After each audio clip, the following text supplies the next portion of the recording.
গরমে শরীর ঠান্ডা রাখবে, দিবে শক্তি, ত্বককে রোদে পোড়া থেকে বাঁচাবে, আর এই সব করছে এক মিষ্টি গন্ধের ফল। জানেন কোনটা? পাকা তাল।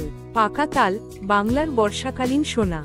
গাছ থেকে পরিপূর্ণভাবে পেকে ঝরে পড়া এই ফলের হলুদ কমলা শ্বাস শুধু মিষ্টিই নয়, পুষ্টিতে আর উপকারিতায় ভরপুর।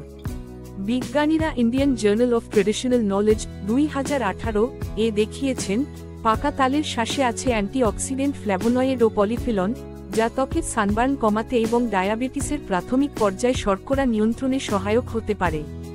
তবে ডাক্তারের পরামর্শ অবশ্যই জরুরি। ভিটামিন এ চোখের সুস্থতা রক্ষা করে, ভিটামিন সি রোগ প্রতিরোধ ক্ষমতা বাড়ায়, পটাশিয়াম, ক্যালসিয়াম ও আয়রন হাড়, রক্ত আর পেশি মজবুত রাখে। আঁশের উপস্থিতি হজমশক্তি বাড়িয়ে কোষ্ঠকাঠিন্য দূর করে।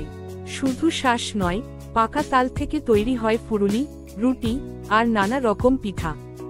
আশ্চর্য ব্যাপার হচ্ছে, এগুলো অনেকটা খেয়েও হজমে সমস্যা হয় না। কেন জানেন? কারণ তালে রাস, প্রাকৃতিক শর্করা আর হালকা শীতল প্রকৃতি এগুলোকে সহজপাচ্য করে তোলে। অন্য ভারী মিষ্টি বা ভাজা খাবারের মতো পেটে গ্যাস বা অম্লভাব জমায় না। তাই আগেকার দিনে গ্রামবাংলার মানুষ পাকা তালের পিঠা বা রুটি পেট ভরে খেলেও সুস্থ থাকতেন। লোকজ চিকিৎসায় পাকা তালকে শীতল প্রকৃতির বলা হয়। গরমে শরীরের অতিরিক্ত তাপ কমাতে এমনকি গ্রামে গ্রামে পাকা তাল ভিজিয়ে মাড় বানিয়ে শরীরে লাগানো হতো। আর বর্ষার শুরুতে পাকা তালের পিঠা খাওয়ার প্রথা পেটের গরম কমানোর বিশ্বাসের অংশ। কার্যকরী টিপস: গরমে দুপুরে দুধ প্লাস পাকা তালের শ্বাস প্লাস সামান্য গুড় মিশিয়ে ঠান্ডা করে খেলে শরীর ঠান্ডা থাকবে, ডিহাইড্রেশন রোধ হবে আর ক্লান্তি দূর হবে।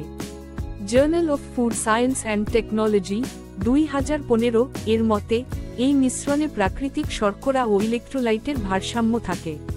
তাহলে পাকা তাল সিজনে খাওয়া কতটা উপকারী তা বোঝা গেল তো বন্ধুরা।